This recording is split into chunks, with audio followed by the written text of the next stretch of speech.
Welcome to the Mysterious Casebook. Tonight we step into the world of Miss Marple in the Enigma of the Ivory Buttonhook, a vanished heirloom, a chilling deceit. Who dares to keep the truth hidden? Tell us, what detective do you admire most? Share in the comments. Now light a candle, get comfortable, and let the mystery begin. On the warm, drowsy afternoon of early June, the gardens of Havisham Hall were alive with the soft murmur of conversation, the faint clink of teacups, and the steady hum of bees weaving in and out of foxgloves. The annual garden party was a tradition in the village of St. Mary Mead, one that combined genteel sociability with a good dose of quiet rivalry. Who had the neatest roses, who wore the most daring hat, and whose sponge cake would attract the loudest praise? All these questions swirled about as surely as the scent of lavender, drifting from the borders. Lady Agnes Havisham, a stately woman of 60, with a formidable bosom and a firm view on punctuality, had arranged the affair with her usual brisk efficiency. Tables were laid with lace cloth, silver spoons, and a pleasing array of china cups.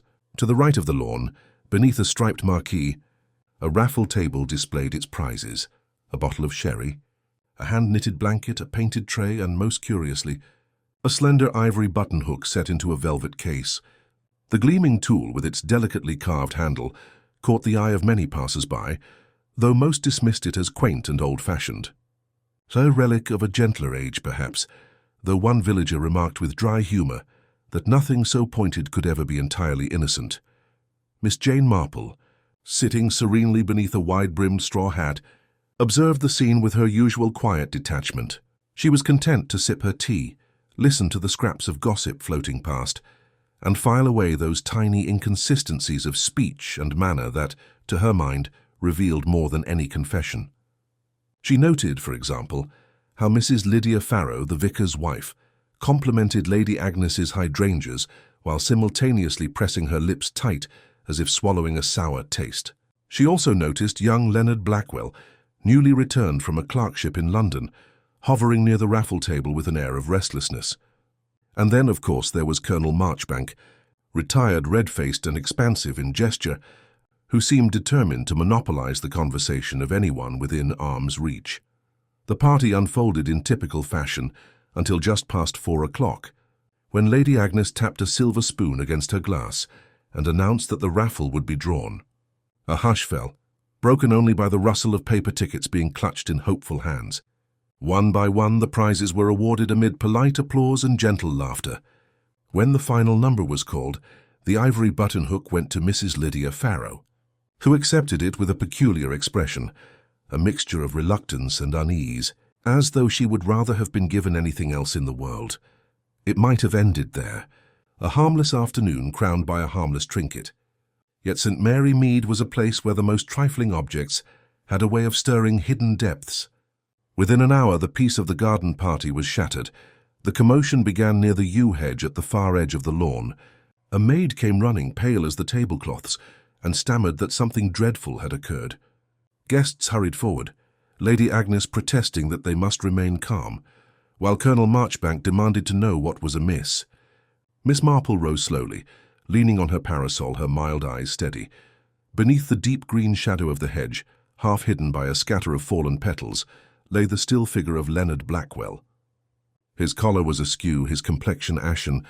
Most disturbingly, clutched in his right hand was the ivory buttonhook, its once innocent point now darkened with a small but unmistakable stain.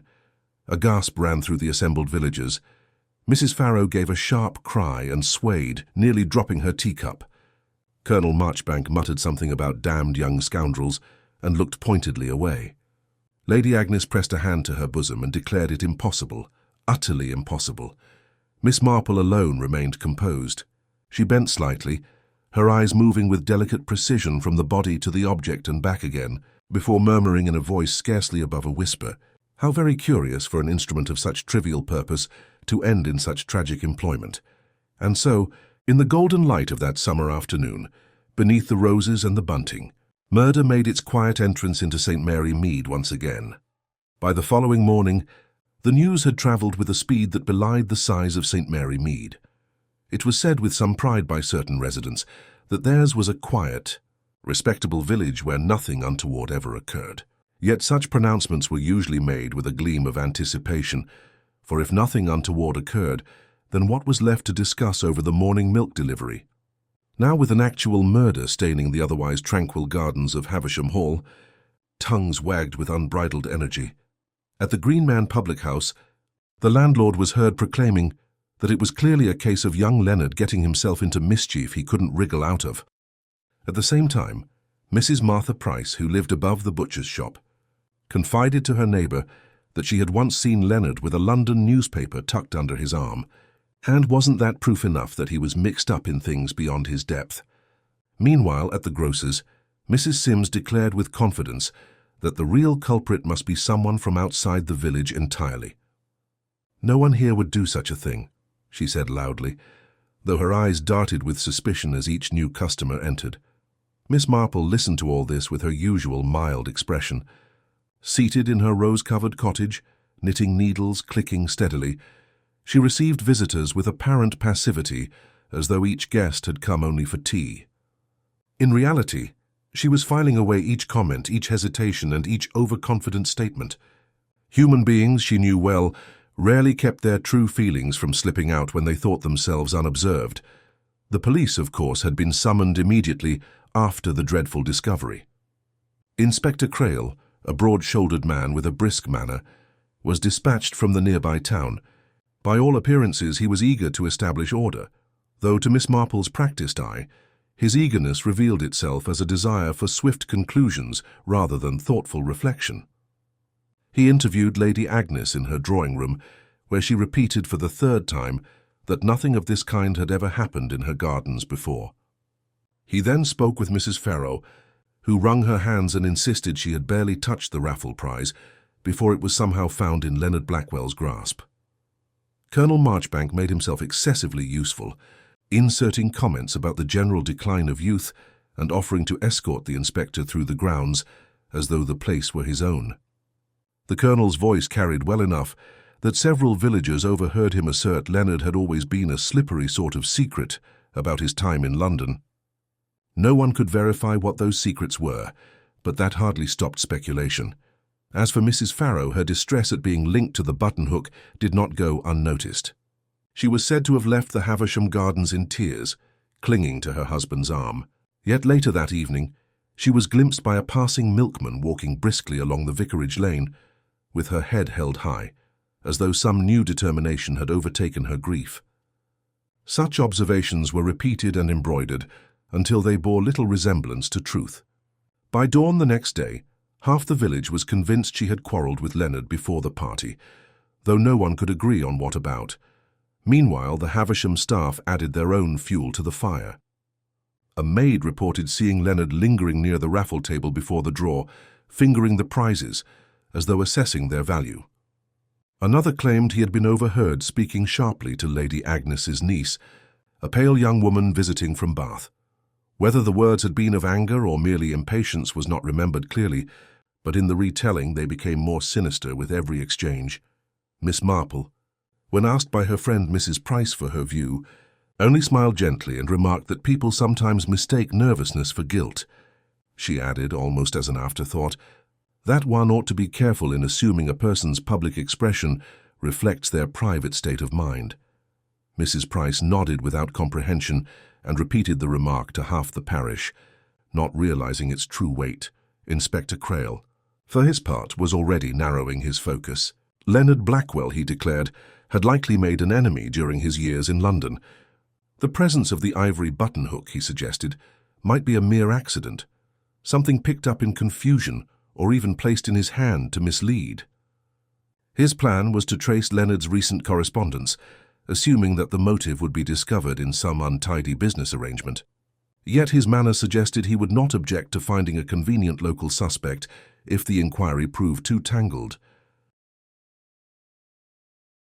The village, however, was less concerned with evidence than with drama. They speculated freely about jealousies, debts, and secret courtships. Some swore Leonard had been on the brink of an engagement, though with whom remained unclear. Others whispered that the Ivory Buttonhook, far from being a trivial object, might have carried some hidden significance, a family heirloom perhaps, or a token with sentimental value. The truth of such claims mattered less than the enjoyment of repeating them. Through it all, Miss Marple sat calmly with her knitting, her soft eyes missing nothing. She knew well that in times of crisis, the masks people wore often slipped. A word spoken too quickly, a silence that lasted a second longer than it should, the way a person arranged their hands when asked a direct question. All these details were worth infinitely more than elaborate theories. When Mrs. Sims insisted she had seen Mrs. Pharaoh tremble as she accepted the buttonhook, Miss Marple quietly recalled that the woman's teacup had not rattled in her hand moments earlier. When Colonel Marchbank claimed Leonard had been a wastrel since boyhood, Miss Marple remembered that the Colonel had not known Leonard as a boy at all. Having moved to the village only 5 years ago, by evening, St. Mary Mead was in a ferment of speculation. Curtains twitched, notes were compared across hedgerows, and the murder at Havisham Hall was the only subject permitted in polite company. Yet for all the noise, no real clarity emerged. What did the ivory buttonhook signify? Why had Leonard Blackwell been targeted? And what private struggles lay beneath the surface of these outwardly respectable lives? Miss Marple, though she said nothing aloud, was already beginning to see faint lines of connection. They were not yet strong enough to name, but she knew human nature rarely invented motives without reason. Somewhere in the tangled threads of gossip and speculation lay a truth, waiting to be drawn out with patience.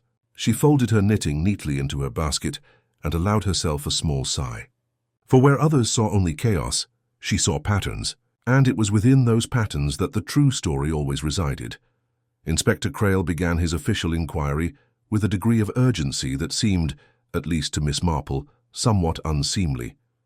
He had arrived promptly the morning after the garden party, carrying a notebook and an air of confidence that suggested he already believed himself close to an answer. The villagers, always eager for excitement, watched his movements with interest.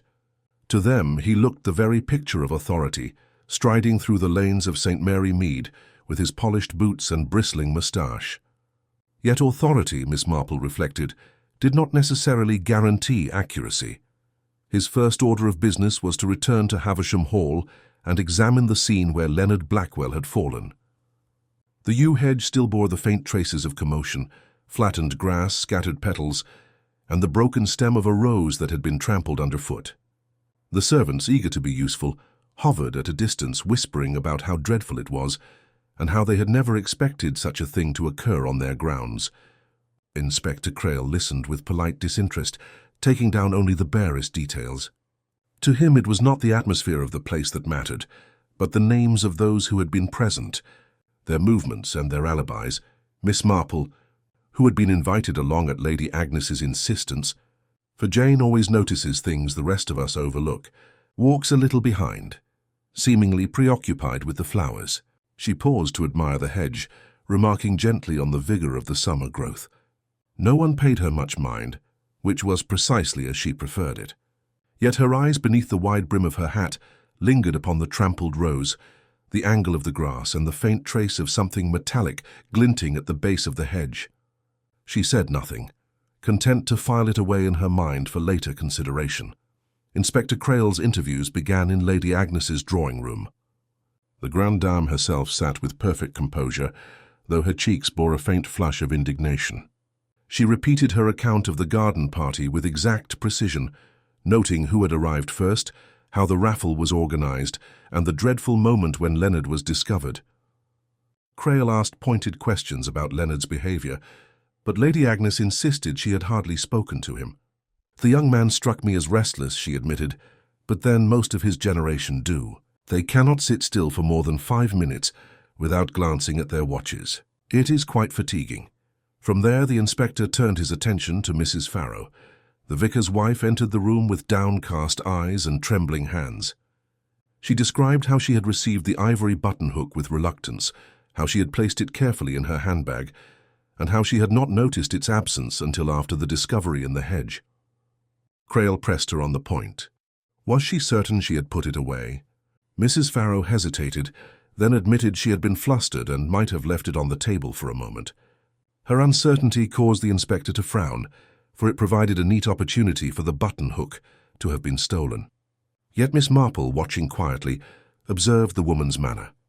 Mrs. Pharaoh's nerves were real enough, But the quick glance she cast toward her husband as she spoke suggested something deeper, fear of implication, perhaps, or the dread of some private matter being exposed. Colonel Marchbank, by contrast, entered with a flourish, declaring that he had nothing to hide and was glad to answer any questions.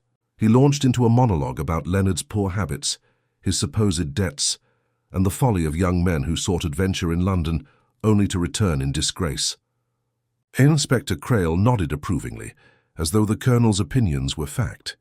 Miss Marple, however, noted that the Colonel's bluster concealed a certain eagerness. He was too insistent, too willing to cast aspersions.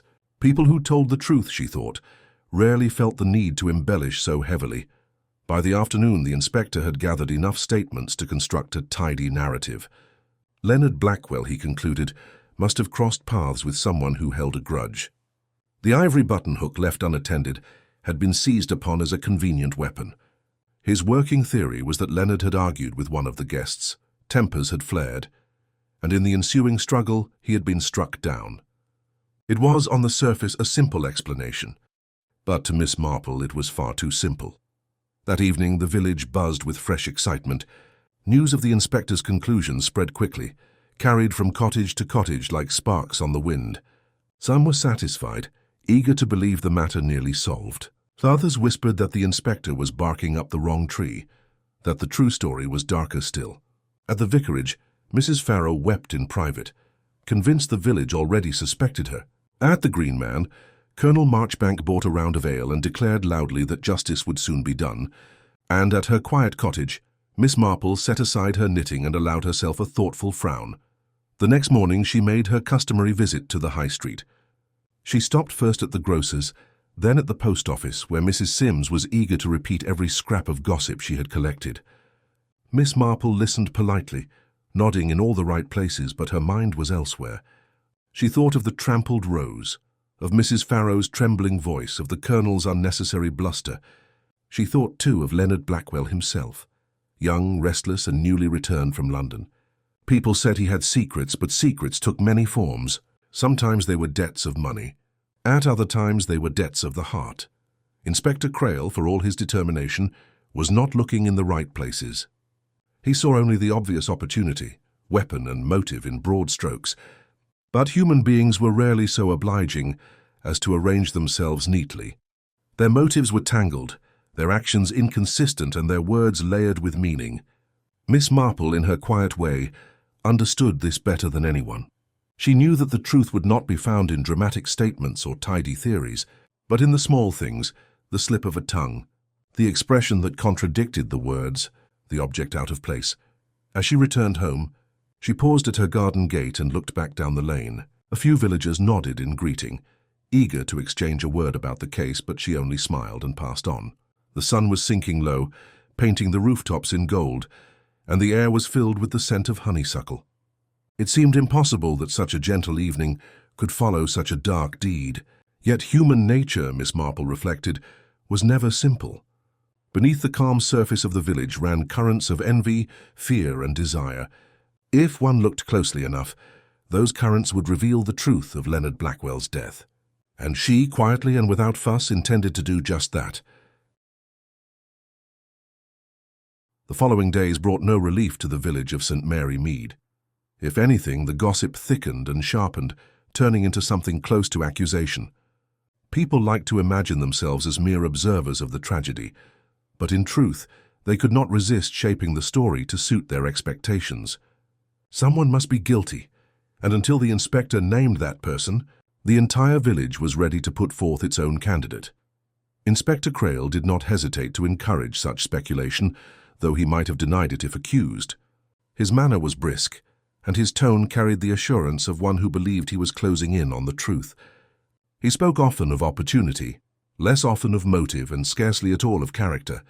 That, Miss Marple thought with quiet resignation, was the inspector's blind spot. People were not simply creatures of chance.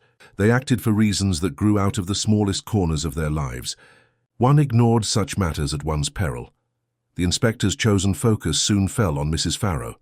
She had, after all, been the last confirmed person in possession of the Ivory Buttonhook. Her uncertain memory of where she had placed it after the raffle was, to him, the very picture of a guilty conscience. When questioned again, she grew visibly distressed, her hands twisting in her lap as she insisted she had never touched Leonard Blackwell in anger. Yet each denial seemed only to increase the inspector's suspicion. To the casual observer, she looked very much the part of a nervous woman with something to hide. The village took note. At the grocer's counter, Mrs. Price declared she had always thought Mrs. Pharaoh looked too pale, as though worry had eaten at her for years. At the post office, Mrs. Sims whispered that a vicar's wife, of all people, would be the least suspected if she harbored darker impulses. Such reasoning passed from mouth to mouth, quickly hardened into certainty. Before long it was said with confidence that Mrs. Pharaoh and Leonard must have quarrelled about some private matter, and the buttonhook had become, in a fit of passion, a weapon. Miss Marple, however, was not persuaded. She had sat across from Mrs. Pharaoh more than once during afternoon teas and church socials, and she knew the woman to be anxious, but not violent.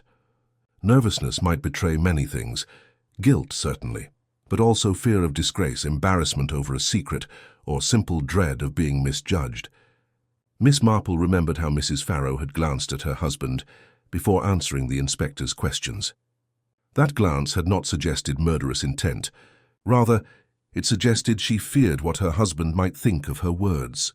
To Miss Marple, that detail was more telling than any amount of trembling. The second suspect to draw attention was Colonel Marchbank. His name was not put forth by the inspector, at least not at first, but by the villagers themselves. They noticed how readily he spoke ill of Leonard, and how insistent he was in proclaiming the youth's failings. Too insistent, some said. It was almost as though the colonel wished to direct attention away from himself. The gossip grew louder when it was recalled that Leonard had once been seen walking with a letter in hand, which he had pocketed hastily when the colonel approached. What letter could it have been? To whom was it written? No one knew, but the mystery was enough to give shape to suspicion. Inspector Crayle dismissed such theories at first, considering them the idle inventions of gossips. But when a maid from Havisham Hall mentioned overhearing an argument between Leonard and a loud gentleman with a booming voice, Crayle's expression shifted. The description fit Colonel Marchbank rather too well. Reluctantly, he called the colonel in for questioning. The interview proved as dramatic as expected. Marchbank arrived in full bluster, declaring his innocence before a question had even been asked. He admitted he had exchanged words with Leonard, but insisted they had been of no consequence, merely a discussion of duty, discipline, and the importance of respect for one's elders. He laughed off the notion that he could ever lower himself to violence. Yet beneath the bluster, Miss Marple noticed a flicker of something less assured. The colonel's hand trembled ever so slightly when he adjusted his cuff, and his eyes darted toward the window each time the inspector pressed him further. He was not an easy man to corner, but he was not as unshakable as he wished to appear. Through it all, Miss Marple remained silent, sitting unobtrusively in a corner with her knitting. Most assumed her presence was a matter of courtesy, perhaps even a concession to Lady Agnes's insistence that dear Jane always has such good sense. But in truth, Miss Marple was listening more carefully than anyone else in the room. She heard what the inspector did not, the faint catch in Mrs. Pharaoh's voice, the defensive overtones in the colonel's laughter, and the way Lady Agnes stiffened whenever Leonard's name was mentioned. Each was a thread, delicate and easy to miss, but together they began to form a pattern. Despite these subtleties, the inspector soon made his position clear. He favoured Mrs. Pharaoh as the likely culprit. She had a motive, he suggested, though he was not yet certain what it might be. Perhaps Leonard had pressed her for money or threatened to expose some private matter. In any case, she had the weapon, the opportunity and the nervous demeanour of one who regretted her act.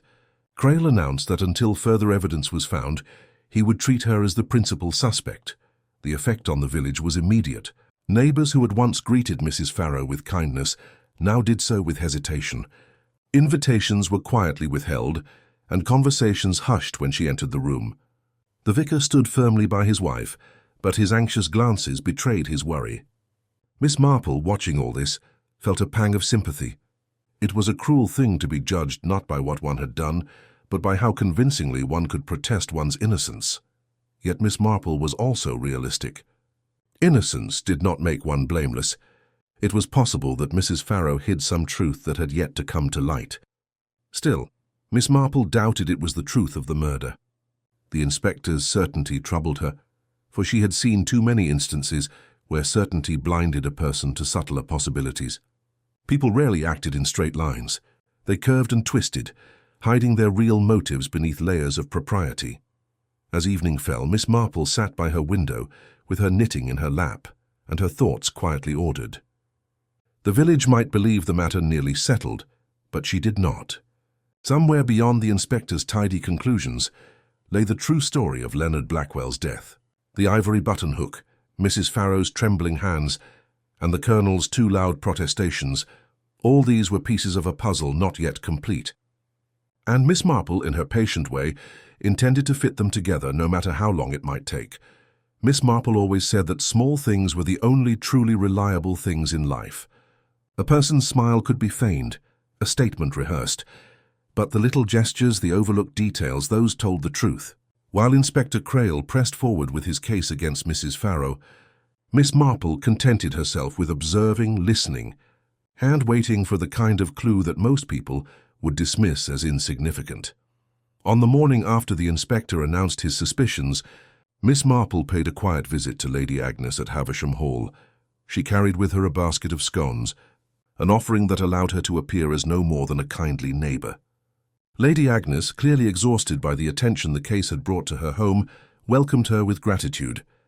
They sat in the drawing-room with tea, the windows open to the garden where the yew hedge still cast its shadow over the spot of tragedy. "I assure you, Jane," Lady Agnes said with some vehemence, "this house has never known such disgrace. My family has entertained dignitaries, hosted fêtes for charity, and held musicals, but never has murder entered these walls." Miss Marple made a soothing remark, her eyes wandering toward a small side table near the window. Upon it sat the raffle ledger in a notebook, in which Lady Agnes had carefully recorded the tickets sold, the names of purchasers, and the sequence of prizes awarded. It was a detail no one else had seemed to consider important, but Miss Marple quietly asked if she might take a glance. Lady Agnes, pleased to show the thoroughness of her arrangements, handed it over without hesitation. The entries were neat, written in a hand that bespoke precision. Ticket numbers marched down the page in orderly sequence, with names carefully noted beside them. Miss Marple's gaze lingered on the entry for Mrs. Pharaoh, the Ivory Buttonhook. Ticket 147. Nothing remarkable at first glance, but beneath it was a faint smudge, as though a word had been hastily written and then rubbed out.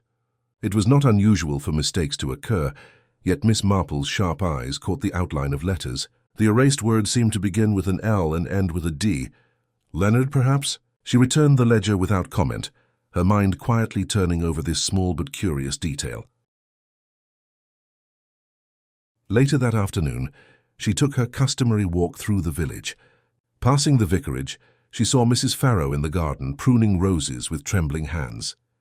Miss Marple paused to exchange pleasantries and admired the blooms. Mrs. Pharaoh seemed calmer than she had been the previous days, but her eyes still carried the haunted look of one who felt the weight of suspicion pressing heavily. When Miss Marple casually mentioned the raffle, Mrs. Pharaoh froze for a moment before recovering herself. "I do wish I'd never touched that wretched thing," she murmured. "It seems to have cursed me." Miss Marple offered a gentle smile, remarking that objects themselves rarely carried curses. "It was people," she added softly, "who gave them meaning by what they chose to do with them." Mrs. Pharaoh made no reply, but her grip on the pruning shears tightened until her knuckles turned white. In the following days, the inspector continued to gather statements. He spoke again to Colonel Marchbank, who repeated his belief that Leonard had been a wastrel and probably entangled in some disreputable affair. He questioned Lady Agnes's niece, who admitted she had spoken with Leonard, but denied that it had been anything more than polite conversation. He even summoned the maids, who gave inconsistent accounts of what they had seen, but were certain that Leonard had been restless throughout the party.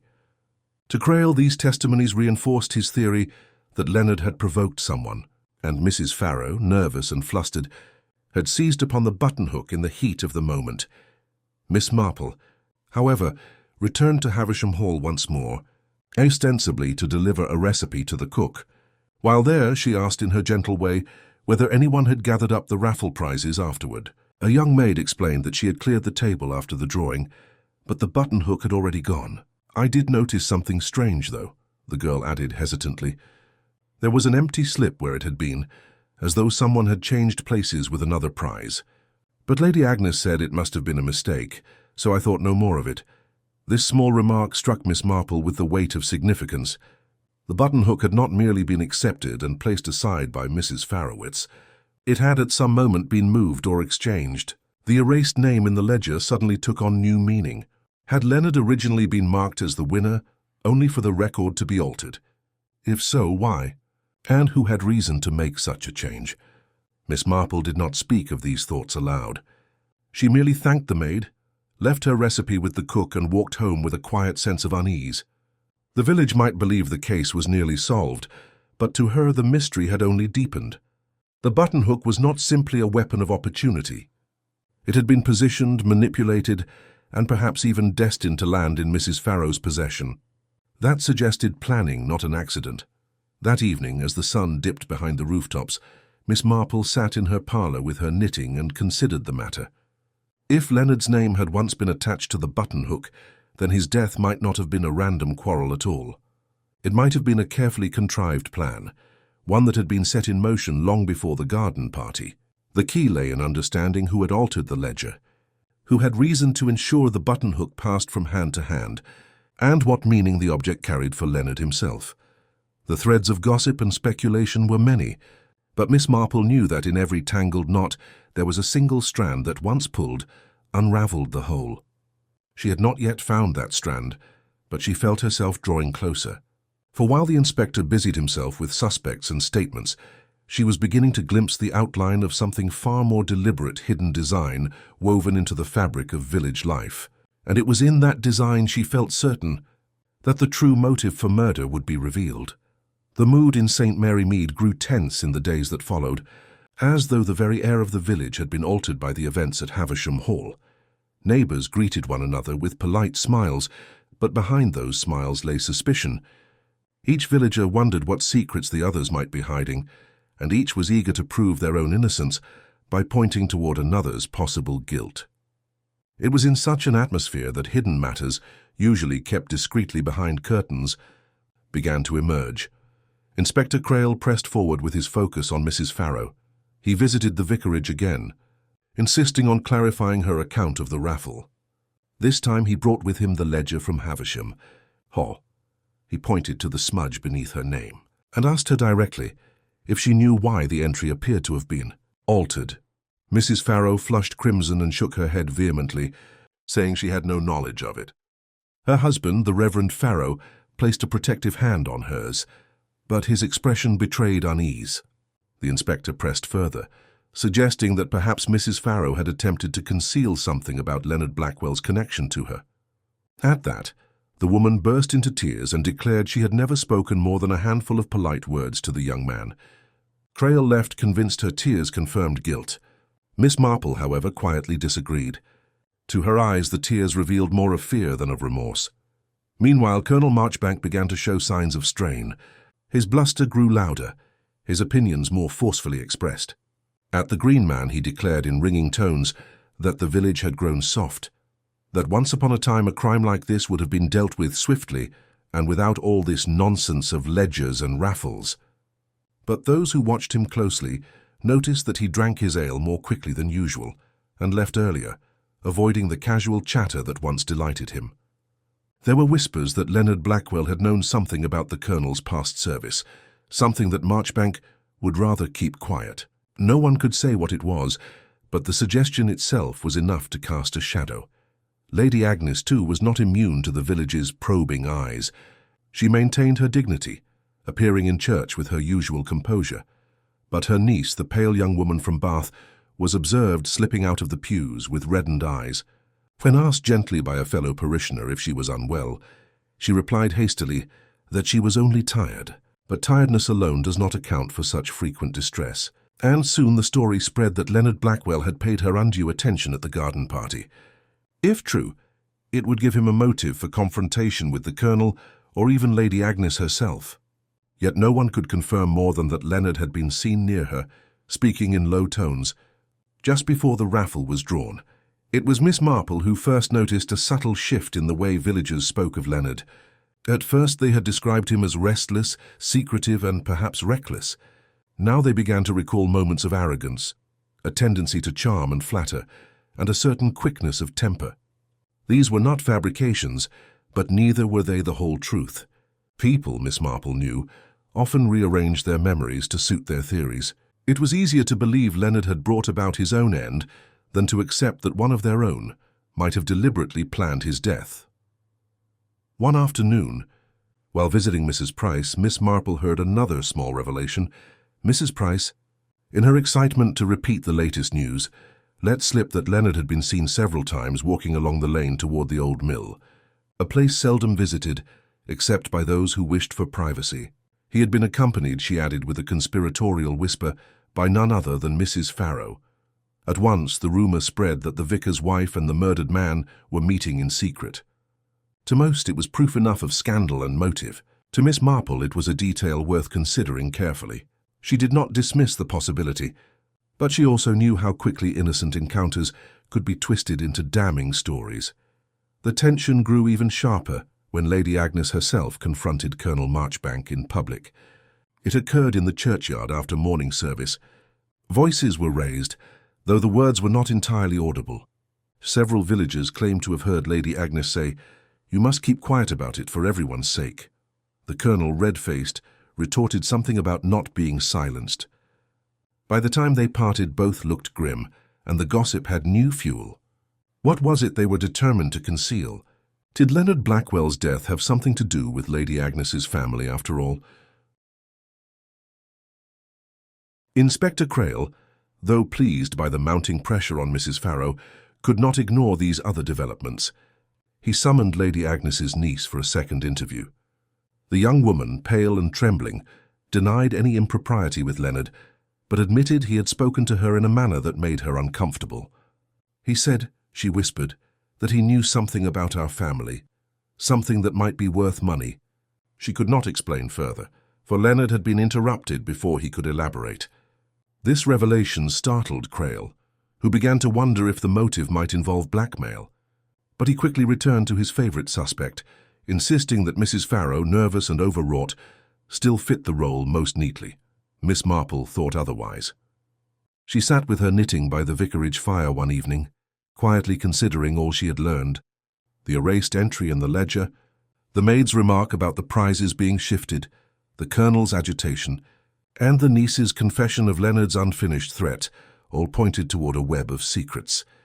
The buttonhook was not simply a tool of violence. It had been manipulated into the story with purpose. Whoever had orchestrated this wished to direct suspicion upon Mrs. Pharaoh.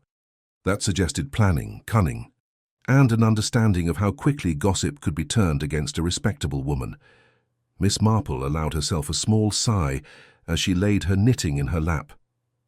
The case was becoming more complex with each passing day, yet she felt no discouragement. Complexity, she often said, was merely the natural disguise of truth. Strip away the embellishments, the evasions, and the performances, and human nature revealed itself plainly enough. She did not yet know whose secrets Leonard Blackwell had threatened to expose, but she sensed that the answer lay very close to home. And soon, perhaps too soon, those secrets would force themselves into the open. Sunday came with a coolness that should have soothed the village, but the air in St. Mary Mead felt brittle, like porcelain on the verge of a crack. The church bells rang, pews filled, and eyes slid sidewise over prayer books. The murder at Havisham Hall entered silently with every parishioner, and no hymn could drown it out. After the service, the Mothers' Union held a modest tea in the parish hall, as they always did, with sponge cake, cucumber sandwiches, and the delicate clink of cups that ordinarily spoke of nothing more sinister than a decent infusion. Miss Marple, wearing a pale blue hat, took a seat in a quiet corner and observed the gentle chaos. Mrs. Pharaoh had insisted on attending to some stubborn instinct, perhaps to show the village she would not hide. Her husband hovered at her elbow, attentive and kind, though his hand occasionally tightened on the back of her chair with a pressure that betrayed concern. Lady Agnes arrived late, offering a gracious apology for her tardiness that satisfied no one and drew every eye.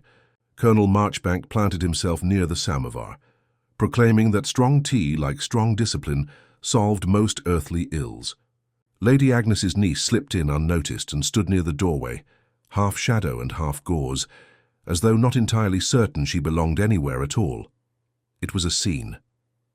Miss Marple knew by heart the precise arrangement of cups, the predictable drift of conversation, and the choreography of a community that prided itself on order. And because she knew it so well, the smallest deviation stood out. She noticed, for instance, that the sugar bowl's silver tongs were laid to the left of the bowl instead of the right, a detail Mrs. Pharaoh never overlooked when she prepared the table. She noticed, too, a brief exchange of cups at the serving line. So brief it might have been accidental. Mrs. Sims, bustling and breathless, had passed a brimming cup down the trestle, and in that instant Colonel Marchbank, laughing at some remark of his own, jostled the table, a cup edged toward the lip. Lady Agnes's niece reached to catch it. Her hand hesitated over two identical cups. A moment later, she slid one toward Mrs. Pharaoh and another toward Miss Marple. No one remarked upon it, for nothing had fallen, and people seldom study cups once they are safely in hand. Miss Marple lifted hers, paused, and set it down without sipping. There was a faint herbal scent beneath the steam that did not, to her mind, belong to tea. The foxgloves had been tall and handsome this year. She had admired them at Havisham Hall. She glanced toward Mrs. Pharaoh, who had just sweetened her cup without tasting. The vicar's wife raised the tea to her lips, took a swallow, and stopped. A hush fell, so slight that only the attentive noticed, and then, with a small strangled cry, Mrs. Pharaoh clutched the edge of the table. The hall erupted. Chairs scraped, plates rattled, and voices cried out for water, a doctor, or anything at all. The Reverend tried to support his wife, as her breath grew shallow and her skin turned pale beneath the lamplight. Inspector Crayle, who had come to the service with the air of a man expecting tidings to find him, took charge with visible relief at having something to command. The samovar was pushed aside, the window thrown open, and Mrs. Pharaoh was laid upon a settee. Through it all, Miss Marple's face remained calm, though her hands moved quickly. She slid the vicar's wife's cup away from curious fingers, located the identical cup intended for herself, and placed both unremarked. Beside her handbag, the village doctor arrived from 3 doors down, a brisk man with clean cuffs and a habit of stating the obvious kindly. He examined Mrs. Pharaoh and pronounced that she had suffered an alarming but not fatal episode. A disturbance of the pulse, he said, frowning at the teacup Miss Marple had quietly presented for his inspection. "I would like to keep this. There's a bitterness on the rim that is not from tea." He carried the cup away with professional gravity, as Mrs. Pharaoh, weak and shaken, was led to the vicarage with her husband's arm firm about her shoulders. There was, in the wake of the commotion, a silence like the held breath before thunder. Then the talking began, urgent and overlapping. Inspector Crayle snapped for quiet and declared that the matter would be investigated at once. He surveyed the room with a measuring gaze that landed with unseemly satisfaction on his familiar suspect. "It seems," he said, "that guilt sometimes takes a form more cowardly than confession." The implication that Mrs. Pharaoh had attempted to poison herself rather than face arrest travelled across the hall in a ripple that swelled into a wave as it met hungry ears. Miss Marple said nothing. She merely observed the faces of Lady Agnes, composed but tight at the corners of the mouth, Colonel Marchbank, booming that such dramatics were unbecoming, Mrs. Sims, near tears, insisting she had served the cups correctly, and the niece white as milk, her hands clasped so tightly that the knuckles made small pale knobs beneath the skin. When the inspector demanded a list of who had stood at the serving table, the niece's voice trembled as she recited the names. "I do hope," she added, "that I did not make matters worse by interfering with the cups." The words were carefully chosen, and too careful by half. By late afternoon, the attempted poisoning had become the new spine of every conversation in St. Mary Mead. Some declared it a confession by other means. Others whispered of an assassin's second strike. The doctor visited the vicarage twice and left with a reassuring nod. Mrs. Pharaoh would recover, he said, provided there are no further shocks. Such assurances hardly mattered to a village that had become addicted to dread. Miss Marple took a short walk at dusk, along the lane that led past the churchyard and toward the old mill. The path, narrow and shaded, bore fresh scuffs where feet had strayed to the verge. A fragment of pale grey fine-weave fabric hung from a bramble, of a quality not commonly seen at the Green Man. She teased it free and turned it in her hand. Not far beyond, she found the mate to a glove's fastenings, a small metal hook and eye, the sort often used in long gloves that require a button hook. The loop had been torn as though caught and wrenched in haste. She stood a moment listening, then folded the fragment and the fastening into her handkerchief.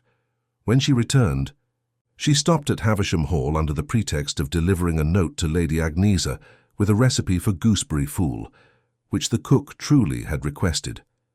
In the grand corridor, cool and scented faintly with beeswax, she encountered the niece alone. The young woman started, then composed herself and offered a shy smile that did not reach her eyes. Miss Marple inquired gently after her well-being, and in the same mild tone one might use to remark on the weather, asked whether the niece had taken up wearing long gloves. The girl blinked, then shook her head. "I scarcely wear gloves at all, Miss Marple. Only in church." Miss Marple thanked her, praised her taste in trifles, and asked if Lady Agnes might spare a moment.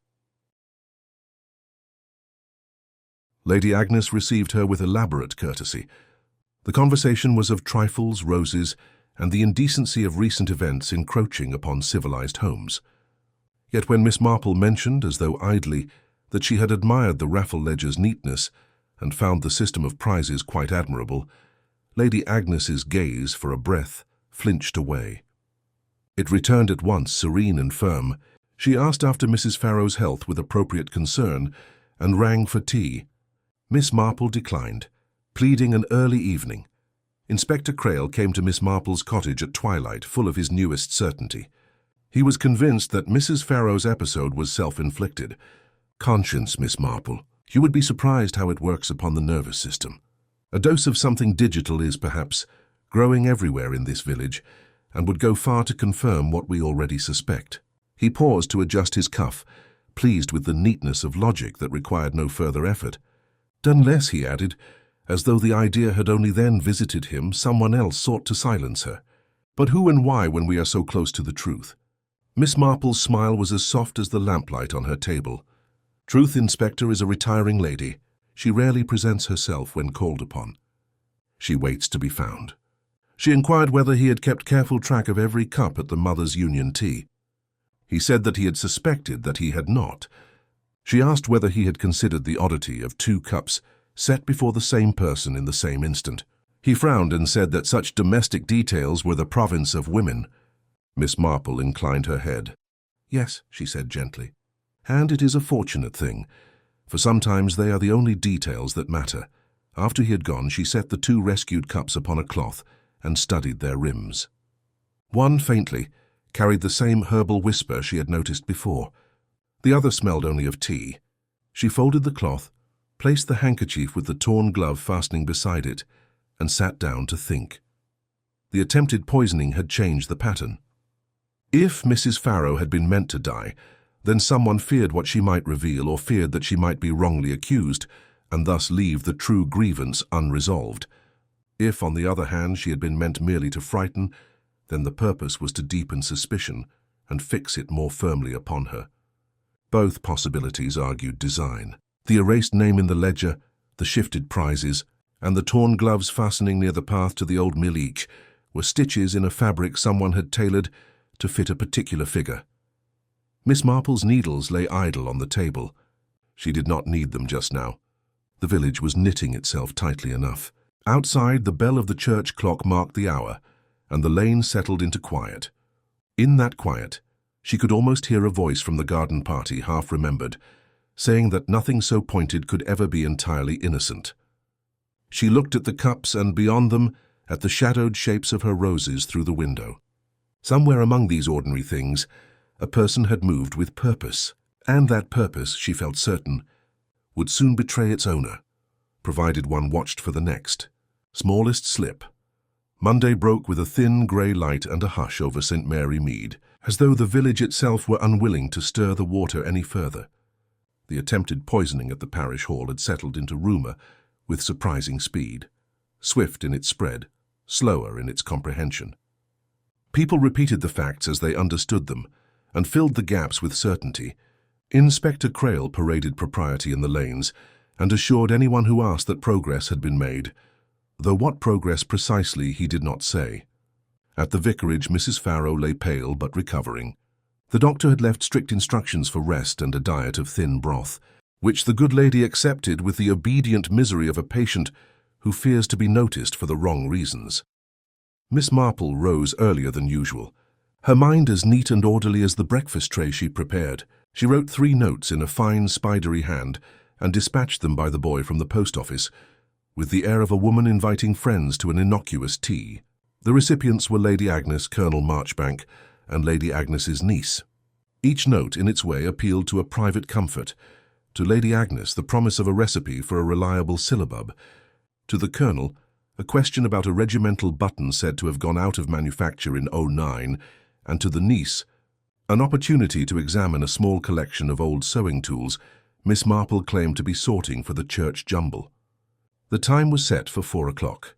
Shortly after noon, Miss Marple paid a call upon the vicarage with a posy of sweet peas and a word with the Reverend Pharaoh. She inquired gently whether he might permit her to borrow the teacup from the Mothers' Union that the doctor had returned for safekeeping. The Reverend hesitated out of reflex rather than resistance, and then, reassured by her mildness, obliged. Miss Marple accepted the wrapped cup with gratitude and promised to return it. As she left, she paused in the vicarage garden. The roses were untidy, the pruning was left unfinished, and the basket of clippings by the bench held a thread of pale grey fabric, too fine for gardening. She did not touch it. She'd already touched one such thread at the mill path. One didn't need to pluck the same string twice to hear the tune. At 4 precisely, Lady Agnes arrived at Miss Marple's cottage with the dignity of a woman whose life had been unacceptably interrupted and who intended to chaperone it back to order. The Colonel came a minute later, grumbling about the state of investigative priorities and the decline of honest methods. The niece slipped in last, quiet as a whisper, in a dove-coloured frock with a silk scarf looped at the neck that seemed to demand to be adjusted and yet never was. Miss Marple greeted them each with warmth, exclaiming over Lady Agnes's hat, the Colonel's walking stick, and the niece's charming scarf, as though the afternoon were a small island untouched by storms. The tea table was unpretentious but exact. Plain sponge cake, thinly sliced cucumber sandwiches, without a hint of rogue watercress, and a china pot that had poured countless conversations. On a side table lay a shallow tray upon which Miss Marple had arranged an assortment of old-fashioned tools, bone-handled bodkins, a thimble with a dent like a crescent moon, and 3 button-hooks of varying size and make. A small card beside the tray read, in the tidy hand of the parish sale, for the church jumble to be valued. The words were an invitation and a test.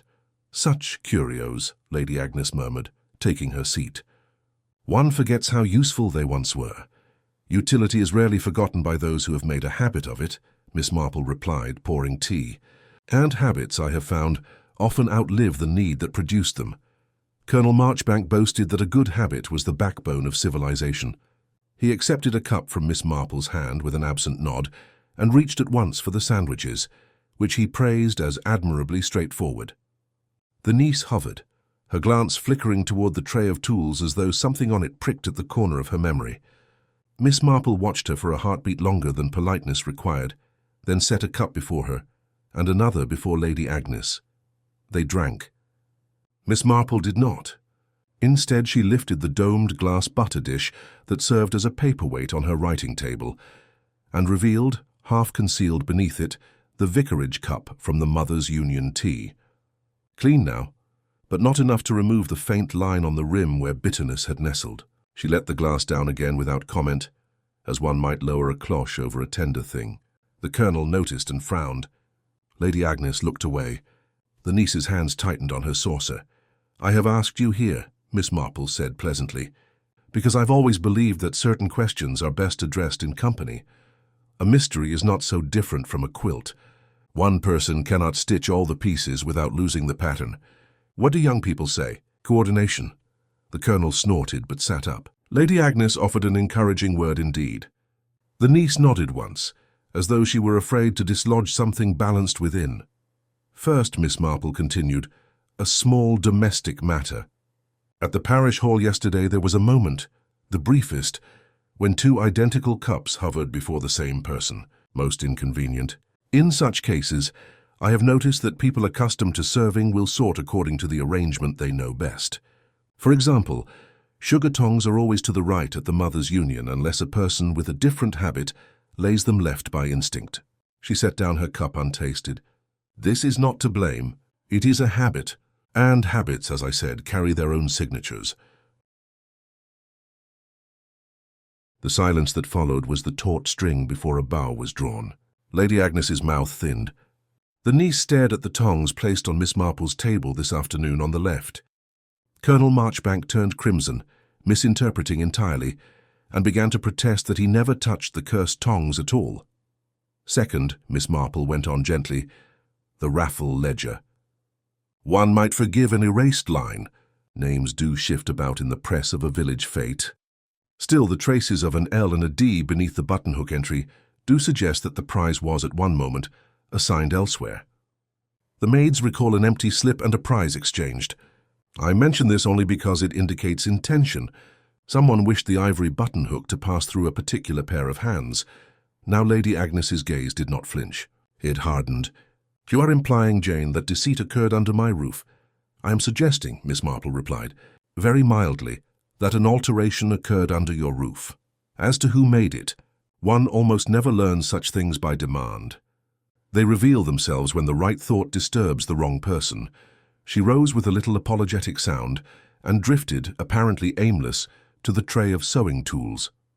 She lifted the smallest ivory buttonhook with a finial like a droplet and set it beside the others. Do you know, she said, conversational as sunshine, the little trick with the erased pencil? A sprinkling of graphite, then a soft rub shows where pressure returned to the page beneath. One might almost reconstruct the original name. She smiled as if at a joke told to herself. A child's party is really fun. The colonel shifted, suddenly restless. Lady Agnes's hand moved by the smallest degree toward her reticule, then stilled.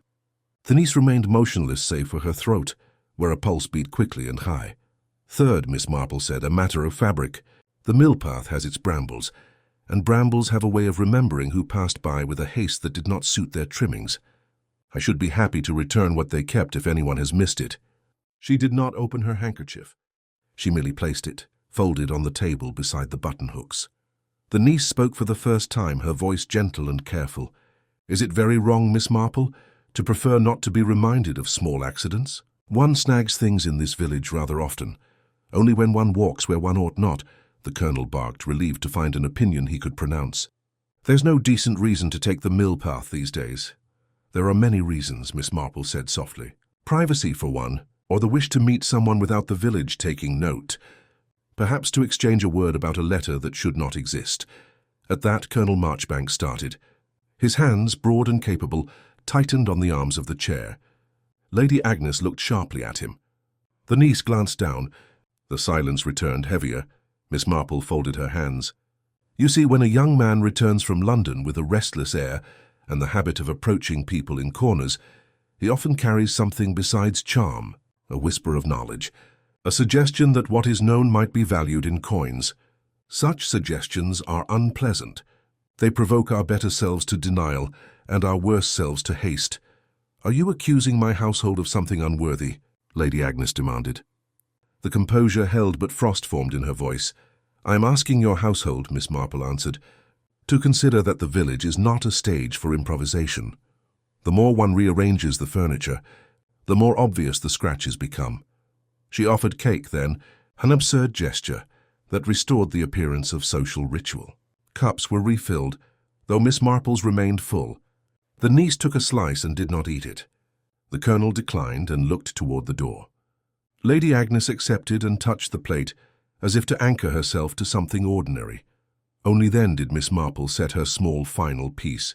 I had wondered, she said, why a person would choose an ivory buttonhook as a raffle prize. It is charming but not practical, unless one habitually wears gloves that require it.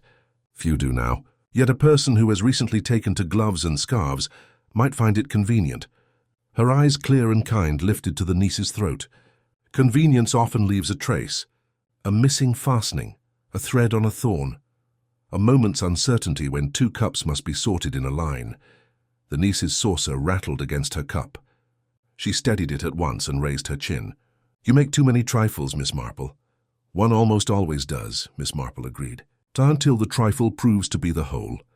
She let the quiet gather around them like lace laid over a table, delicate in appearance, strong in the making. No accusation followed, no theatrical conclusion. That was not the purpose of the afternoon. It was, as she had told the inspector, to move the truth from where it hid to where it might be seen. And truth responds less to blows than to a light, persistent pressure. When her guests rose to leave, each carried something altered within. Lady Agnes's farewell had the brittle edge of glass. Colonel Marchbank's cane struck the threshold too hard, as if the house itself had offended. The niece's scarf had slipped, and she did not notice. Miss Marple watched them depart, and then, very gently, set the vicarage cup back beneath the glass dome. The room felt oddly larger. Outside, the evening had gone clear, the kind of clarity that makes shadows thinner and more precise. She sat at last, weary in the pleasant way one feels after putting an untidy drawer to rights. She did not yet know which thread would pull free the final seam, but she had seen where tension gathered and where fabric thinned. The next step would not be tea. It would require an errand, a letter, and a question posed in the one place where people never lie when they think the matter is too small to bother with a falsehood. Across the lane, the church bell marked the hour. Miss Marple looked toward the window, where her roses showed their silhouettes against the paling sky. "Tomorrow," she murmured and folded her hands. The pattern was nearly invisible. It only wanted one more stitch to hold. The morning after Miss Marple's curious tea was one of deceptive calm. The sun shone kindly, birds trilled as though rehearsing for a concert, and the lanes of St. Mary Mead bustled with the ordinary shuffle of daily life. Yet beneath this picture of serenity lay an unmistakable tension. People paused longer than usual when exchanging greetings, their eyes darting toward the windows of their neighbors. Suspicion, once whispered, now walked openly, and every step seemed to echo with the unspoken question, "Who among us is guilty?" Inspector Crayle believed he had already answered that question. His confidence, bolstered by the attempted poisoning at the parish hall, had hardened into determination. He spent the morning at the vicarage, pressing Mrs. Pharaoh with questions that grew increasingly sharp. The poor woman, pale and weary from her recent ordeal, could only repeat her denials through tears. The Reverend stood by her, his voice calm but firm, pleading with the inspector to see reason. Yet Crayle's eyes gleamed with the satisfaction of a man who thought the noose nearly tied. Miss Marple, meanwhile, chose a different course. She walked the high street with her basket, appearing to run ordinary errands. At the grocer's, she inquired after flour. At the post office, she asked after a letter from her nephew. And at the haberdasher's, she admired a length of pale grey fabric that bore an uncanny resemblance to the thread she had found on the bramble by the mill. She purchased half a yard, not because she needed it, but because she knew that carrying it openly would set tongues wagging. True to form, Mrs. Simms's eyes widened, and by the time Miss Marple left the shop, the story of Jane Marple's interest in grey silk had already taken root in the village. By midday, she called at Havisham Hall. Lady Agnes received her in the morning room, regal as ever, though with a stiffness that betrayed strain. The niece was not present, a fact Lady Agnes explained with the smooth assurance of a hostess used to smoothing over gaps. "She is resting," she said. "The poor child has been quite unsettled by recent events." Miss Marple murmured sympathy and asked whether Lady Agnes had ever known Leonard Blackwell well. The lady's eyes flickered, just a tremor, quickly masked. She replied that Leonard was little more than an acquaintance, though she admitted he had once written asking for an introduction to a friend of the family in Bath. She dismissed the letter as trivial, yet her hand, resting on the table, pressed against the wood until the knuckles whitened.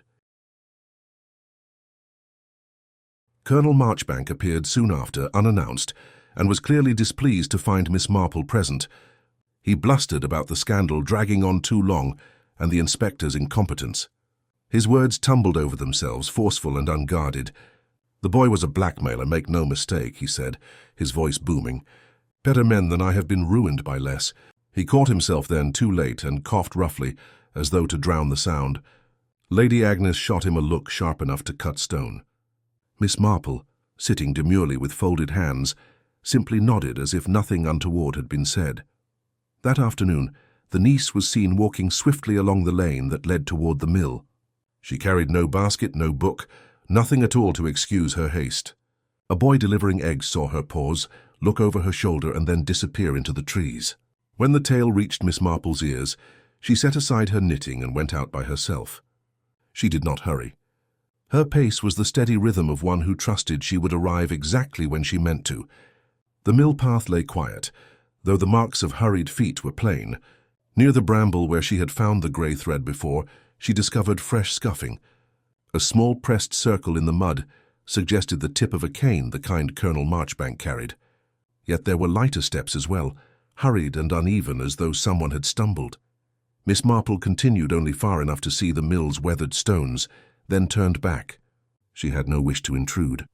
What she sought was not confrontation, but confirmation that people always returned to the places where their secrets were safest or most vulnerable. Leonard Blackwell had chosen the mill path for his meetings. It was no surprise others did the same. By evening, the village was abuzz again. Some claimed the colonel had overheard them quarrelling with Leonard before the raffle. Others insisted the niece had grown too pale, too withdrawn for innocence. A few still clung to the belief that Mrs. Pharaoh must be the culprit, pointing to her trembling hands and her narrow escapes. The speculation, like smoke, clung to every surface. Inspector Crayle called upon Miss Marple just before supper. He seemed impatient and restless, as though seeking confirmation for his conclusions. "I have nearly finished, Miss Marple," he said with the air of a man unveiling triumph. "Mrs. Pharaoh will not confess, but the evidence surrounds her. The buttonhook, the cups, and her nervous disposition all point the same way." He leaned forward, lowering his voice. "If I press harder, I believe she will break." Miss Marple poured tea with a gentle hand. "I should be cautious, Inspector.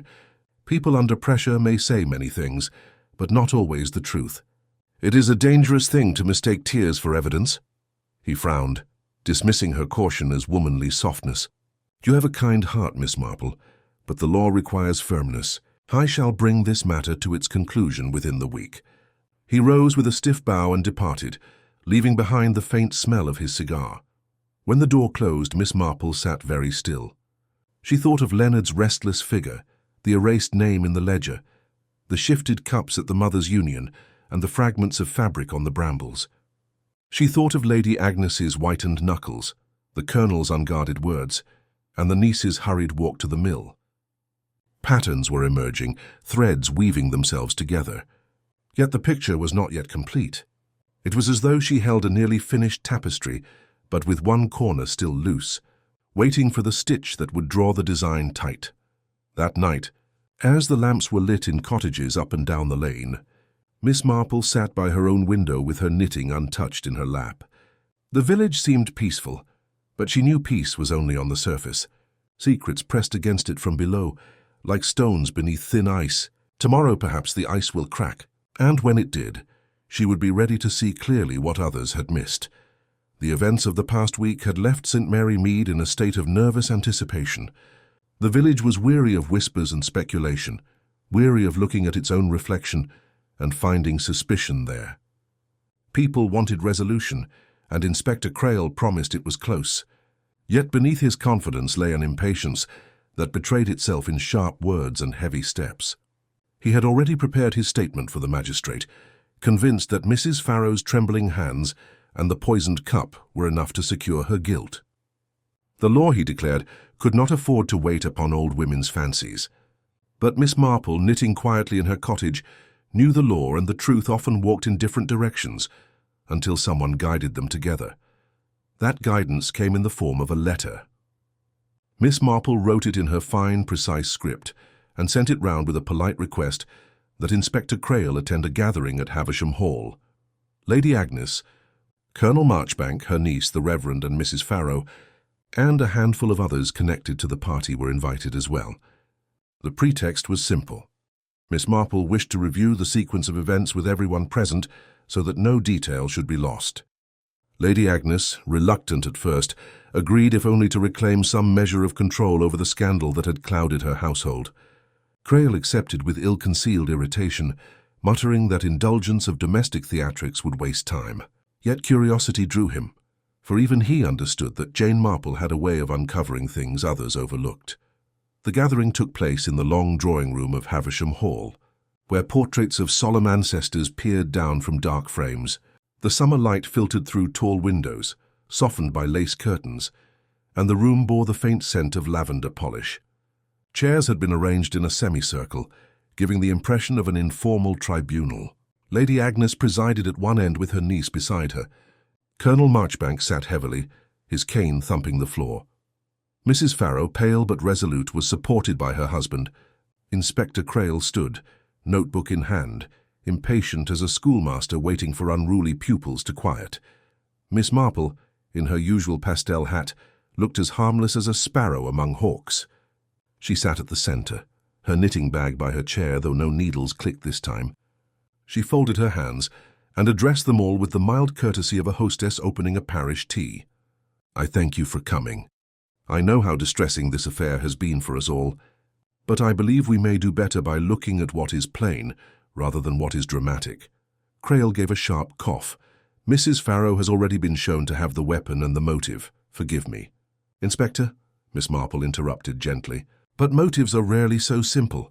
Human nature is far too untidy for neat conclusions. Allow me to review." Her tone was so quiet that the room leaned forward to hear. She began with the raffle, the prizes displayed, the tickets drawn, and the button-hook placed into Mrs. Pharaoh's hands. She described how Leonard Blackwell had lingered near the table, how his name might once have been written beside the prize, and how a faint erasure hinted at alteration. She spoke of the maid who recalled an empty slip, of cups exchanged at the parish hall, and of fabric threads on the brambles. Each detail was presented without accusation, as though she merely recounted a household inventory. Colonel Marchbank shifted uneasily. All this quibbling about slips and scraps. The fellow was a blackmailer. "Everyone knows it, do they?" Miss Marple asked softly. "You spoke of blackmail before, Colonel, yet no one had mentioned it. How did you know?" The question hung in the air like the toll of a bell. The Colonel's face reddened, and he muttered something about common sense. Lady Agnes's eyes narrowed, though whether in disapproval of him or of Miss Marple none could say. The niece sat rigid, her gaze fixed on her folded hands. Miss Marple turned next to Mrs. Pharaoh. "You were given the button-hook, but you never kept it.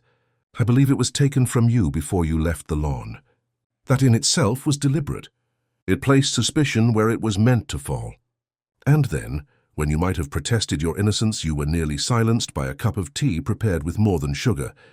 Mrs. Pharaoh gasped and clutched her husband's arm. The Reverend muttered a prayer under his breath. Inspector Crayle snapped, "Conjecture, Miss Marple." "Mere conjecture," she smiled faintly. "Conjecture is useful only when it is guided by observation. For instance, a person who habitually sets sugar tongs to the left will do so even when they should be placed right. It is a small habit, but habits betray us. At the parish hall, that habit shifted the cups and nearly ended Mrs. Pharaoh's life. The niece trembled visibly, and Lady Agnes laid a hand on her arm. Colonel Marchbank muttered about irrelevancies, but his cane tapped against the floor too quickly for indifference. Miss Marple let the silence stretch before she continued. "I have no wish to accuse hastily, but Leonard Blackwell's death was not a crime of passion. It was prepared. Someone feared him, or perhaps what he knew. He had a way of approaching people with information that could unsettle lives. He hinted at the garden party that he held such knowledge about this household. That knowledge cost him dearly." Her eyes moved slowly across the room. No one spoke. The portraits on the walls looked down, mute witnesses to the tension gathering like storm clouds. Even Inspector Crayle, eager to dismiss her, shifted uneasily at the weight of her calm certainty. Miss Marple folded her hands. "The time is not yet for conclusions, but I felt it right that we should all be reminded of the pattern. A button-hook altered in the ledger, a trinket exchanged to frame another, a cup shifted by habit, threads of grey silk where none should be. These are not trifles. They are the outline of the design." The Colonel coughed harshly and stood, declaring he had no patience for village theatricals. Lady Agnes rose as well, her dignity brittle as glass. The niece murmured something inaudible and followed her aunt. Mrs. Pharaoh clung to her husband, whispering that she was innocent, that Miss Marple must see it. Inspector Crayle snapped his notebook shut and announced he would give the magistrate his report within the day. But as they filed from the drawing room, each carried with them a seed of doubt. Miss Marple remained seated until the last footstep faded. Only then did she pick up her knitting and draw the wool through the needles with steady hands. The design was clearer now, though not yet complete. Tomorrow perhaps the final stitch would hold, for the truth she knew was very close indeed. Close enough that even the most careful mask might soon slip. The evening after the gathering at Havisham Hall, Miss Marple sat by her fire, her knitting basket untouched. The wool lay slack, the needles silent. She had spent the day listening, watching and nudging the pieces of the puzzle into place. Now the shape of the truth stood before her mind, with the clarity of embroidery when the final stitch locks the pattern. It was not a truth she took pleasure in, but justice rarely wore a pleasing face. When the time came, she would present it as gently as possible, for she had always believed the cruelty of murder was enough, without adding cruelty in its unveiling. The next morning, Inspector Crayle arrived at her cottage, impatient and irritable. "I've given the magistrate my opinion," he announced, "but they want more than opinion. They want certainty. And as the village insists you have your theories, I've been instructed to hear them. Make it quick, Miss Marple." Miss Marple smiled pleasantly. "It would be better, Inspector, if we gathered once more at Havisham Hall. Truth, you see, dislikes being whispered in corners. It prefers to be heard plainly in company," she added gently. "Besides, we owe it to Mrs. Pharaoh to clear her name or to condemn it before more harm is done." Reluctantly, Crayle agreed. Notices were sent, and by late afternoon the familiar company assembled again in Lady Agnes's drawing room. The same solemn portraits looked down, though the air seemed heavier, the silence tauter. Lady Agnes presided with iron composure. Her niece sat beside her, pale and drawn. Colonel Marchbank thumped his cane with irritation. The Reverend held his wife's hand protectively. Inspector Crayle stood ready, notebook open, certain that this would at last end the matter. Miss Marple rose with the gentlest courtesy. "I have asked you here because I believe we must look at what has been overlooked. Murder does not flourish in mystery. It flourishes in the ordinary small habits, little oversights and trifles dismissed as nothing. That is why we must examine those trifles." She began with the raffle. "The Ivory Buttonhook was recorded in the ledger under Mrs. Pharaoh's name, but the erasure suggests it was once marked otherwise. Leonard Blackwell's name fits the shape of the erased letters. If Leonard was meant to receive it, then its later presence in his hand is not coincidence but intention. Someone wanted him connected with that trinket." Lady Agnes's lips pressed thin, but she said nothing. The niece's fingers tightened on her scarf. Next, Miss Marple continued, "The maid's recollection of an empty slip. A prize was moved, and that movement was deliberate. It ensured the buttonhook reached Mrs. Pharaoh instead of Leonard. Why? Because Mrs. Pharaoh, respectable and nervous, would serve as the perfect scapegoat.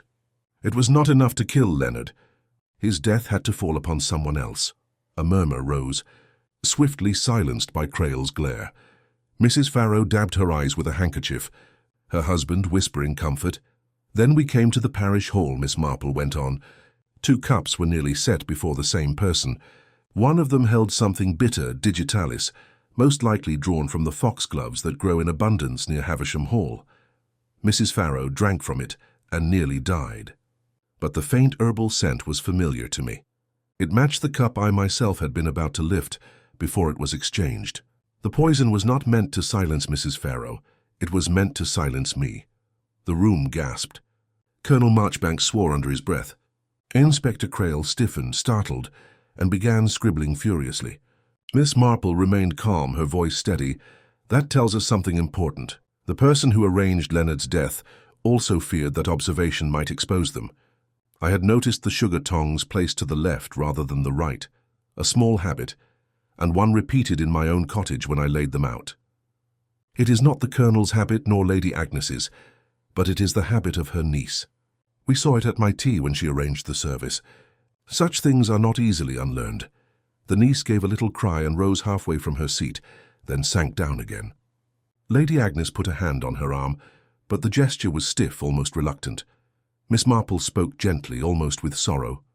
"It was you, my dear. Leonard Blackwell discovered something about your pastor, perhaps about your family's finances, that you could not allow to come out. He threatened you, perhaps with blackmail. You saw the opportunity of the raffle and ensured the buttonhook would lead suspicion elsewhere. Later, when it seemed I had noticed too much, you tried to remove me with a poisoned cup. But such designs rarely succeed. The smallest thread, the tiniest habit is enough to unravel them. The niece's face was drained of colour. I never meant, she began, but her voice faltered. Lady Agnes closed her eyes, her shoulders stiff with shame. Colonel Marchbank muttered darkly, but his bluster had lost its force. Mrs. Pharaoh wept quietly into her husband's handkerchief.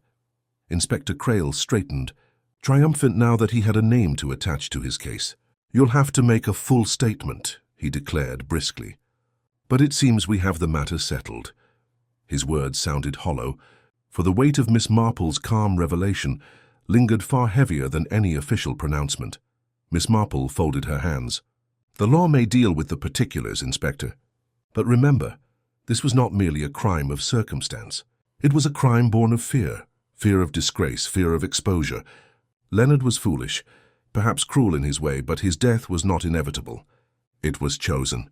And choice is where guilt always resides." There was silence deep and heavy, broken only by the faint tick of the clock on the mantel. The niece sat motionless, her eyes fixed on her hands. Lady Agnes's face was carved from stone. Colonel Marchbank looked away. The Reverend bowed his head. The portraits of long-dead Havishams stared down with unchanging solemnity, as though they had seen such tragedies before. At last Miss Marple gathered her things and prepared to leave. She offered no triumph, no satisfaction. "Only a weary kindness. We must remember," she said quietly, "that beneath our pleasant manners and tidy gardens, human nature is never the same. Vanity, fear, and pride do not vanish in a village. They merely wear prettier clothes." She stepped into the soft evening air. The village lay calm, the sky painted with the first hues of dusk. Life would return to its ordinary rhythm, though shadows would linger a while longer. As she walked back to her cottage, Miss Marple allowed herself a small sigh. The pattern had revealed itself, as patterns always do, to those who have patience to watch. Tomorrow she will return to her roses and her knitting. But tonight she reflected, as she often did, that the smallest habits and erased words, a shifted cup and a thread caught on a bramble, were the very keys to understanding the mysteries of the human heart. The days that followed Miss Marple's quiet revelation at Havisham Hall passed, with a peculiar blend of relief and unease. The village, always hungry for certainty, at last had a culprit, though certainty brought little comfort.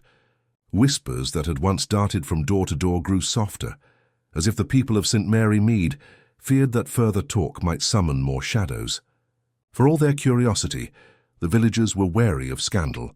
They longed to return to their roses and teacups, to their hedges neatly clipped, and their gossip gentler in tone. Yet beneath the surface, the memory of Leonard Blackwell's death and the niece's trembling confession lingered like a stain that water could not wash away. Inspector Crayle took charge of the formalities with brisk efficiency. He escorted the niece into custody, muttering to his constables about procedure and evidence.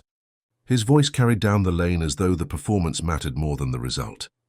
He later announced to the village that justice would be served and the magistrates would see to the rest. His tone was proud, but his eyes betrayed a discomfort he could not wholly disguise. Though he had been eager to fix blame upon Mrs. Pharaoh, it was Miss Marple who had gently yet firmly guided the case to its proper end. For all his bluster, the inspector understood that his conclusions had been no more than scaffolding. The structure of truth had been built by someone else. At the vicarage, Mrs. Pharaoh recovered slowly, though the kindness she received from her neighbours was now laced with apology. Women brought cakes and flowers, speaking in hushed voices of how terribly mistaken they had been. She accepted their offerings with gratitude, but her eyes were cautious, as if she feared the warmth might chill again.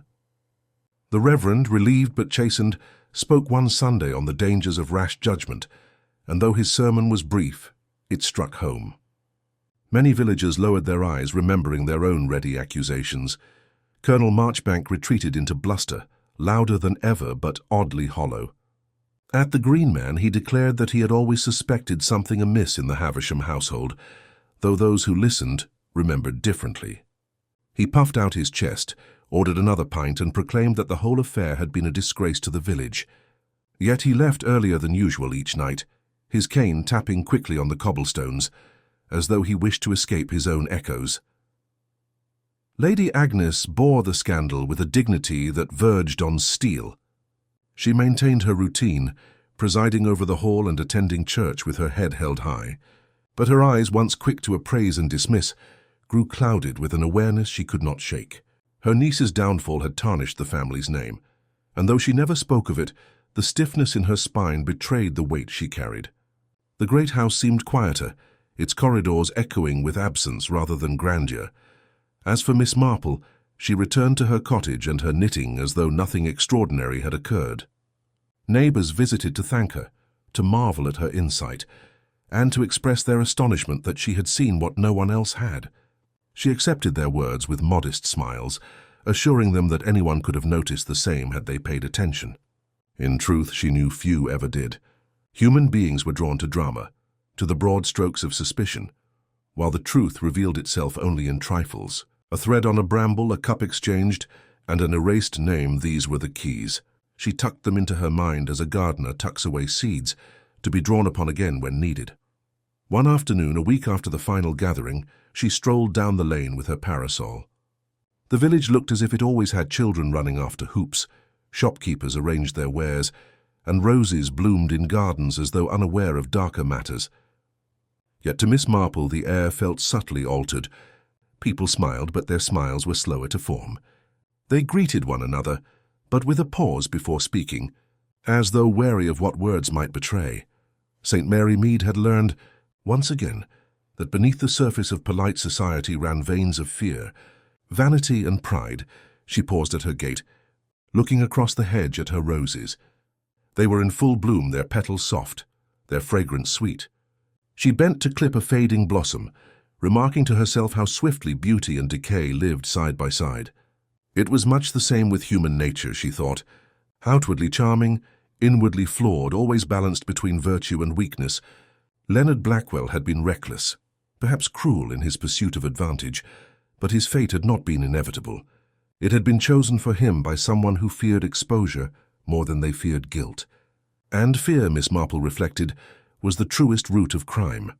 That evening, as the lamps were lit and the last villagers passed along the lane, Miss Marple sat in her parlour with her knitting. The familiar rhythm of needles and wool soothed the air, a quiet metronome against the silence. She did not dwell on triumph. There was no triumph in uncovering murder, only a duty to restore balance. She thought of Mrs. Pharaoh, rebuilding her place in the village, and of Lady Agnes, her pride wounded but intact. She thought too of Inspector Crayle, who would return to his reports with a story less neat than he preferred, and she thought of the niece, whose fear had turned deadly and whose choice had unravelled the pattern of her life. Miss Marple sighed softly and folded her knitting into its basket. Outside, the night settled gently over St. Mary Mead, as if to draw a curtain on the week's events. Tomorrow the village would return to its ordinary rhythm of teas, committees, and garden chatter. Yet the memory of the ivory buttonhook, once no more than a quaint trinket, would linger as a reminder that even the smallest objects could change lives when touched by human fear. She rose, drew the curtains, and prepared for bed with her usual quiet grace. For Miss Marple, mysteries were never entirely solved. They remained as lessons, threads in the greater tapestry of human folly. She whispered to herself, almost as a prayer, that peace might hold for a while in St. Mary Mead. Then she smiled faintly, for she knew well that peace was only ever a pause between puzzles, and so the village slept, its gardens still, its secrets momentarily laid to rest, while in a small cottage on the lane, an elderly lady sat content, her mind sharper than any blade, ready for the day when another thread would present itself, and another pattern demanded to be seen.